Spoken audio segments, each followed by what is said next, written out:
Para hablar sobre este tema en sus dos caracteres.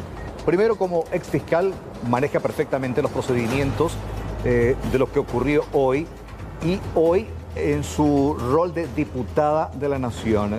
Doctora Rocío Vallejo, ¿cómo le va? Muy buenas noches, bienvenida. Buenas noches, Carlos, Aníbal y a toda la audiencia. Bueno, ¿cómo ve como ex fiscal usted este procedimiento? Usted tuvo procedimientos de esta naturaleza un montón de veces. El análisis frío desde afuera, ¿cómo vio el procedimiento?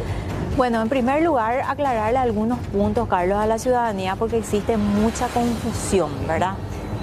Una de las confusiones principales es si se puede o no entrar a la casa de un diputado a allanar, que eso es lo que se estuvo discutiendo bastante hasta estas horas, y sí se puede. La inmunidad que tenemos nosotros es una inmunidad personal, es una inmunidad de opinión sobre lo que decimos, es una inmunidad de proceso que una vez desaforados recién puede iniciarse un proceso en contra de nosotros, y es una inmunidad de detención, es decir, que a no ser que se nos encuentre en flagrante comisión de un hecho punible, no pueden ordenar nuestra detención. Son tres inmunidades. En ninguna parte de la Constitución hace mención a la inmunidad de nuestra casa. Porque primero René Fernández se fue, tocó el timbre, ¿verdad? Le dijeron, no, él es diputado, se retiró, pero después vino y realizó el allanamiento. Es decir, sí, se puede allanar la casa de un diputado. Ahora, ¿se puede allanar en horario nocturno? Sí, se puede allanar en horario nocturno. Eso está previsto en el Código Procesal Penal y debe estar fundamentada la causa por la cual. Nosotros, por ejemplo, si teníamos allanamiento y llegábamos a las 18 horas, bueno, si no teníamos una orden de continuar en horario nocturno, teníamos que cerrar, labrar un acta, labrábamos el lugar y continuábamos al día siguiente. Bueno, hasta ahí podemos decir que cumple con los requisitos legales. Ahora, ¿cómo se hizo y cómo dice el código? Vos tenés que llegar al lugar, tenés que tratar de entrar por las buenas si se puede, presentar la orden de allanamiento, explicar el motivo por el cual se está ahí, hay que identificarse. Y bueno, y son estas cosas que quedan un poco en la nebulosa, ya que no existe ningún tipo de filmación. Eso es lo que nos deja un poco al arbitrio ya de las declaraciones, bueno, de la señora que dijo que estuvo encerrada en el baño y luego de los agentes policiales sobre lo que ocurrió en el lugar del hecho. Yo lo que me pregunto es, en un procedimiento tan importante como este, donde está involucrado un diputado, nos guste o no, como era Lalo, era un diputado de la Nación. ¿Cómo no se va a planificar cómo hacerlo? ¿Cómo no se va a prever filmar hasta último detalle? Porque ponerle que él no fallecía, igual esto iba a ser objeto de mucha controversia, que se haya entrado a las 3 de la mañana a buscar documentos. Jamás hemos visto un allanamiento, por lo menos yo no conozco, que para buscar documentación se haya entrado a las 3 de la mañana, sin hacer una verificación previa, porque luego ellos aclararon que nunca tuvieron guardia, ¿verdad? Entonces, pero igual, ponele que tenían guardia de día, ¿cuál es el problema? Más fácil aún, venimos acá con una orden de allanamiento, se resisten los guardias, ahí entran a la fuerza. O sea, ¿cuál es el problema que haya guardias? Tocás el timbre, entras, buscas lo que tenés que buscar. Realmente estamos muy preocupados por lo que ocurrió, porque vivimos en un Estado de Derecho donde las reglas deben ser iguales para todos los ciudadanos, las leyes deben ser aplicadas por igual para Carlos, para Aníbal, para Juan, para Lalo, para Rocío, para todos debe ser aplicada por igual la regla. Y ahí llama mucho la atención, escuchando el relato de la señora Joana, de la viuda de Lalo, diciendo que recién cuando a ella le piden que salga del baño, se identifican como Policía Nacional.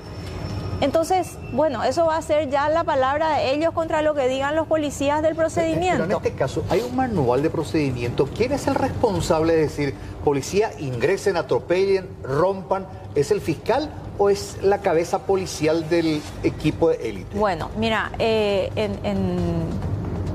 que está autorizado por el juez para entrar a la casa ajena, porque eso es un allanamiento, es el fiscal, son los fiscales, así como ustedes estaban mostrando. O sea, el mandamiento de allanamiento dice, se autoriza a tales fiscales a entrar acompañados de, ¿verdad? O sea, yo lo que no comprendo es la violencia del procedimiento. Acá tengo entendido que no fue herido, hasta donde yo estuve investigando, ningún policía fue herido. No sé si se han encontrado los casquillos del arma de Lalo Gómez, eso tampoco he podido ver, pero la violencia con la que se realizó este procedimiento, si en la casa de Lalo Gómez se iban a buscar solo documentos, donde habían dos personas ya entradas en años, y también decía la señora que había una persona de 93 años también en el lugar. O sea, ¿cuál es la necesidad? Eso es lo que es totalmente desproporcionado, vamos a decir, con lo que se iban a buscar, ¿verdad? Entiendo que en la casa al lado, sobre la cual no tenemos tanta información, como que todo se centró en el allanamiento a la casa de Lalo Gómez, pero también hubo violencia, ¿verdad? Y bueno, este joven salió y se fue a entregarse a la comisaría. Ahora, diputada, ¿quién tiene mayor responsabilidad en este fallido procedimiento? ¿La policía o la fiscalía? Bueno, de vuelta ahí, Aníbal, yo me imagino que había un plan para ejecutar, ¿verdad? Evidentemente no hubo. Y evidentemente porque no escuchamos hablar a los fiscales. Yo escuché al fiscal general también hablar, y lo único que nos dio una nueva clase de procesal penal, como nos tiene acostumbrados en cada explicación que tiene que dar sobre cada caso. Nosotros necesitamos situaciones fácticas. ¿Qué hicieron los fiscales? ¿Cuál fue la planificación? ¿Cuál fue la línea a tener en cuenta? No era cualquier allanamiento el que iban a llevar a cabo. Además, a Lalo Gómez no lo iban a poder detener. ¿Por qué? Porque él no estaba en flagrancia. Los hechos de la imputación son del 2020, 2021, 2022, es decir, incluso son anteriores a cuando él era diputado. Pero por su situación de diputado, y como dice la Constitución, él no iba a poder ser luego detenido. Entonces, ¿cuál es la necesidad de la violencia? O sea, usted dice entonces, diputada, la costumbre. Sí. Se tenía controlada la situación en la casa. Sabían que era la casa del diputado Gómez. Me imagino que sí, ¿verdad? Se estima, el allanamiento dice Lalo Gómez, Sí, alias Lalo. Sí. Bueno, van a saber. Sí, los fiscales tienen que saber. Mínimamente el fiscal le habrá dicho al jefe de grupo, está en la casa del diputado. Sí. Entonces, cuando encuentran encerrada a una persona, ahí, presumo, tendría que haber ingresado a la fiscal y identificarse como tal. Y como no salía el hombre, entonces llamar al abogado, no sé a quién fuera. Me parece que ese tendría que ser el operativo correcto. Lo que entiendo que ocurrió, porque como no tenemos una versión oficial, entonces se crean muchas mini versiones, es que ellos derribaron de entrada la puerta, ¿verdad? O sea, lo que manifiesta la señora, escucha ruido, escucha mucha violencia, y que ella escucha a Policía Nacional recién cuando está en el baño. Entonces, hubo un anuncio de que era la Policía Nacional, de que era una comitiva fiscal, de que tenían una orden de allanamiento. Pues eso va a quedar entre Lalo y los policías, porque no tenemos ni una sola grabación al respecto. Y la Fiscalía, generalmente de estos procedimientos, viene atrás, ¿verdad? Protegida por si hay algún tipo de balacera. Finalmente tampoco a mí me queda claro quiénes fueron los fiscales que encabezaron, porque hay una lista de fiscales a los cuales... Ela Cáceres, Omar Segovia e Ingrid Cubilla. Ingrid Cubilla es la que ingresó a la casa. Ella ingresó. Pero en estos casos altamente sensibles por la investigación, por el tipo penal, por la causa en sí y por el objetivo, habitualmente ustedes, antes cuando en la Fiscalía manejaban estas causas sensibles, se manejaba con mucho sigilo porque el propio ministro del Interior dijo que no sabía del procedimiento. Claro. Suele ser de esa naturaleza llevar un grupo élite que no forma parte del entorno del encausado justamente para la no filtración. Exactamente, porque uno de los principales problemas que se tenía en el Ministerio Público antes y seguramente hasta ahora es la filtración de datos, o desde la Fiscalía. Nosotros tuvimos casos desde la Fiscalía, tuvimos casos desde el Poder Judicial, la policía. Entonces generalmente se les dice ya cuando están en el procedimiento, bueno, vamos a tal lugar. A veces no se le da datos. Yo no sé si los policías sabían que se trataba de un diputado, ¿verdad?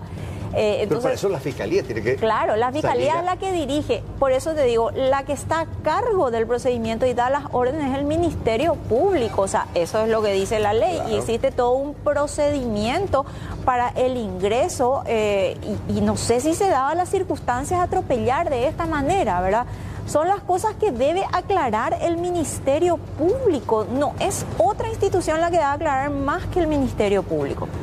Diputada, ahora en cuanto a lo que tiene que ver con esta imputación, gravísimos todos los hechos que se describen en esta acta de imputación, señala que tanto el diputado como su hijo utilizaron su influencia para mover los fondos del narcotráfico y de otras actividades ilícitas. Por un lado esto, y por otro lado también este concepto que se instala, una presunta quema de archivos. Sería un caso sumamente grave.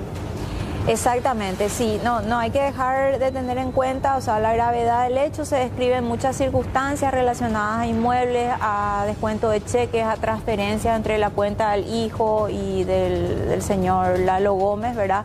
Varias circunstancias que seguramente el Ministerio Público tiene las evidencias necesarias. Por otro lado, a ver, si se sostiene que es una quema de archivo, imagínense ustedes la gravedad que estamos hablando. Estamos hablando que si eso es así, hay un Ministerio Público, hay un juzgado, hay una policía que se puso de acuerdo para matarle a un diputado de la nación.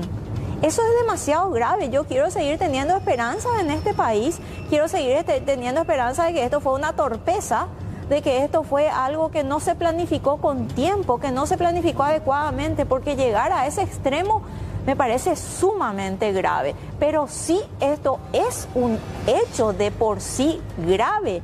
Las fuerzas públicas mataron a un diputado de la nación, nos guste o no nos guste. En su casa lo mataron a un diputado de la nación sin que haya habido un obstáculo real, por decirlo, de guardias o de personas que se interpongan. O sea, la responsabilidad, perdón, Carlos, es compartida, por lo que yo entiendo, porque la policía planifica, perfecto, planifica, pero tiene que tener la venia, esa planificación de la fiscal o del fiscal. Claro, y el fiscal tiene que estar ahí acompañando el procedimiento, porque en realidad el que se le da la orden de entrar es al fiscal acompañado de los asistentes fiscales, acompañado de los técnicos, acompañado, acá decía, de la policía, de la FOPE y el SIU. Sí. O sea, vemos los procedimientos del Senat cuando ellos suelen publicar y dice Senat, echan la puerta y todo lo demás, pero existe un griterío que vos sabés que es la Senat la que está entrando. No sé si esa advertencia existió, esa es un poco la duda ante estas circunstancias, y lastimosamente no previeron siquiera grabar con una cámara casera. Y eso quiero mencionar por último, el tema de que existe una ley que ellos tienen que incorporar una cámara a sus cuerpos para realizar los procedimientos. Yo había pedido informes de por qué no se estaba implementando eso, y era una cuestión de reglamentación, que no se ponían de acuerdo, que presupuesto, siempre falta presupuesto para darle seguridad al ciudadano. Imagínense cuánto cuesta una cámara. ¿Cuánto cuesta una cámara para llevar? ¿Se acuerdan del caso de Barrio Obrero? El policía que tenía la cámara, ¿verdad? Bueno, ¿cuánto cuesta eso? ¿Y cuánto ahora estamos especulando hasta diciendo que esto pudo ser un atentado contra el... Si falta recursos, por lo menos tenés un poquito para los casos sensibles, delicados, ¿verdad? Porque los que se tienen hoy en día, por lo que estuve escuchando, leyendo, utilizan para la cancha, por ejemplo. Exacto. Ahora, tampoco se puede minimizar el hecho, y lastimosamente, como bien decía, no tenemos la información, porque no tenemos la imagen ni el sonido siquiera de que ambos pudieron haber reaccionado de la misma manera. No es poca cosa que el diputado haya recibido a la policía con disparos, porque según dicen, él es el que disparó primero y la policía reacciona, ¿verdad? Que es lo que hace en cualquier otro operativo también. Si recibe, responde al fuego, ¿verdad? Sí. Y la misma reacción tuvo el hijo, que según los vecinos, también aparentemente él había disparado primero y después termina fugándose por la casa al lado y deja la escopeta en la parte de arriba del techo. O sea, la reacción del diputado también es una reacción que llamó la atención. Así mismo, o sea, pero por eso, es esa parte de la historia que no conocemos. ¿Advirtieron ellos que eran policías o pensaron que eran atacantes diferentes, verdad? Entonces, ese relato es el que necesitamos tener en su integridad, y solamente los que pueden darlo son los fiscales. El fiscal tuvo que estar ahí, tuvieron que haber planificado, tuvo que haber escuchado, y los policías, ¿verdad? Pero no estamos teniendo esa declaración, entonces se arman un montón de conjeturas que nos llevan a pensar cualquier cosa, pero yo, como se dice, elijo creer que realmente esto ocurrió de tal manera que pueda ser justificado por las fuerzas. Pero bueno, es algo gravísimo, gravísimo, gravísimo, y nos deja a todos muy preocupados. Claro, y viendo un poquitito, quiero ir un poco más allá, no enfocarme en el largo, la hora con la pregunta, sino en el bosque. Sí. Mataron a un diputado vinculado a un caso de investigación al narcotráfico. Mataron a un fiscal en un país. Sí. Acá evidentemente las organizaciones criminales, porque acá vemos contenedores de 4.000 kilos, 400, que van, pero acá hay mucho más, y hay una protección real de gente que está en una posición similar a la suya. Sí, diputada. así mismo lo vengo diciendo hace rato, Carlos. Acá nos pasamos discutiendo de nimiedades a veces en el Congreso, pero el verdadero problema del Paraguay es el narcotráfico, es el crimen organizado, son estas facciones criminales que van minando absolutamente todo, incluso la política. Y decía, creo que la semana pasada en mi alocución, o sea, 4.000 kilos de cocaína que llegaron al puerto, a un puerto de Asunción, que fueron descubiertas en nuestro puerto.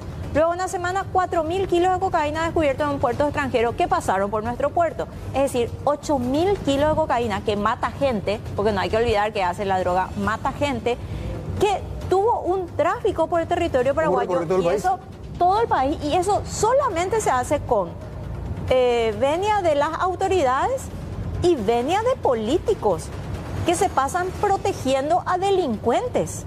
Entonces, eso es lo que tiene que terminar y hay que desenmascarar a estos delincuentes que protegen delincuentes y que están minando la política y que están destruyendo a este hermoso país. Esa es la realidad. El crimen organizado está minando todo, está financiando la política y está llevándole a nuestro país a un estado que jamás nos hemos imaginado que íbamos a llegar. Significa que el crimen organizado hoy tiene diputados y senadores. Y tenemos gente infiltrada en ambas cámaras, tenemos gente infiltrada en absolutamente todos los estamentos y gente que vive protegiendo a los delincuentes y autoridades también que protegen a los delincuentes, hay que decirlo, desde el que vende crack en cada manzana, que todo el mundo sabe y todos los vecinos te dicen, sí, vienen cada semana a cobrar su comisión, ¿verdad?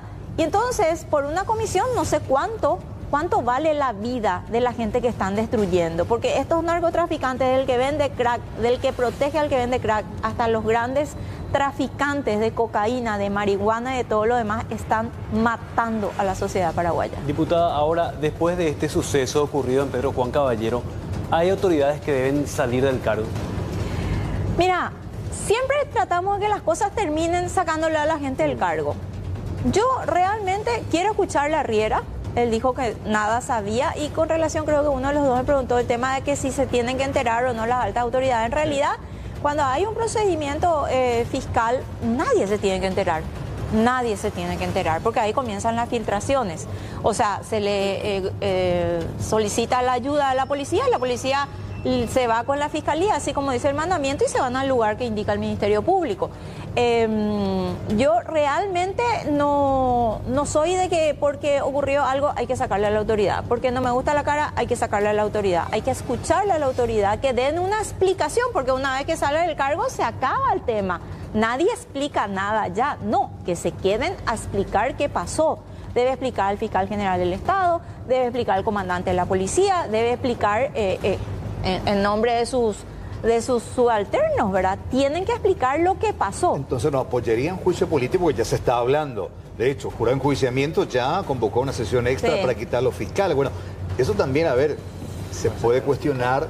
Evidentemente hubo alguna falla, pero ya la amenaza de sanción, de enjuiciamiento, se habla de posible enjuiciamiento político al fiscal general, que lo quiten al ministro Riera. ¿Cómo ve eso? ¿Apoyaría usted un juicio político? Yo, mira, voy a ser muy clara en este punto. Se han propiciado así a lo loco y a lo tonto juicios políticos en el periodo pasado que han llegado a nada. ¿A qué han llegado? A blanquearle a la autoridad que estaba. A eso se llegó. Se forzaron juicios políticos sin números, porque acá, señores, nos movemos por números de personas que van a votar. Entonces tenemos que ser muy cautos. Yo quiero que ellos den la cara y que expliquen, que asuman su responsabilidad. Vuelvo a reiterar, es muy fácil sacar una cabeza y poner otra. No se soluciona el problema así. Vamos a analizar, vamos a escuchar. En principio está prevista mañana una sesión secreta en Senado. Vamos a ver si se concreta. Ojalá nos inviten también a los diputados para escuchar de una vez qué es lo que pasó. Pero ya no queremos clase de Derecho Penal, doctor Emiliano Rolón. Ya no queremos clase de Derecho Procesal Penal. Queremos explicaciones a lo que pasó. Más allá de las explicaciones que vayan a darse, ya sea de la policía o de la fiscalía, va a quedar un manto de duda. Sí. Porque va a ser la palabra del otro lado de los Gómez y la palabra de la policía, sin un elemento que nos permita por lo menos inferir quién tiene la mínima razón, por lo menos. Acá a mí me preocupa mucho quién preservó la escena del crimen, la escena del delito. ¿Quién preservó esa escena? Que es fundamental. Cómo quedó el cuerpo, no sé si sacaron fotografías, dónde están los casquillos de lo que él disparó, porque lo que vimos creo que es el arma de la policía. O sea, ¿quién preservó esa escena? ¿Quién levantó eso? Las fotografías. Y me imagino que la Fiscalía ha preservado que no se toque nada del lugar, porque eso va a dar mucha claridad a cómo sucedieron los hechos. Lastimosamente, ni había cámaras en la casa, ni esta gente que realizó el procedimiento previó en un procedimiento tan delicado como es el allanamiento de madrugada a la casa de un diputado nacional. Finalmente, para cerrar, sabemos que tiene compromisos. ¿Sesión secreta mañana? Bueno, sí. Ahora ya no es secreta, ¿no? Reservada, sí. Perdón. Sí, se habló que el Senado iba a convocar una sesión reservada. Yo estuve hablando hoy con el presidente del Senado y bueno, me dijo que estaban en eso y le solicité pues si podía invitarnos, ¿verdad? Bueno, vamos a ver si se concreta eso. Sería muy bueno escuchar de las autoridades qué es lo que pasa. Y también me parece un poco que hay que ser cauto en estas cosas, las declaraciones que hizo el doctor Lemire afirmando que estaba de rodillas y yo no sé si él tenía la cámara oculta que estamos buscando, ¿verdad? Hay que ser muy cautos y que cada área de criminalística, balística, forense haga su trabajo. Doctora Vallejo, muchas gracias por su tiempo y bueno, por también compartir con nosotros su opinión y su visión de estas dos facetas, como ex fiscal mucho tiempo y hoy en el Congreso Nacional. Buenas noches. Sí, por sobre todo que se esclarezca por el bien del Estado de Derecho. Sí, porque hoy podemos ser cualquiera. Necesitamos que se esclarezca urgente porque todos estamos un poco con miedo, ¿verdad? Muchas gracias. Gracias, diputada.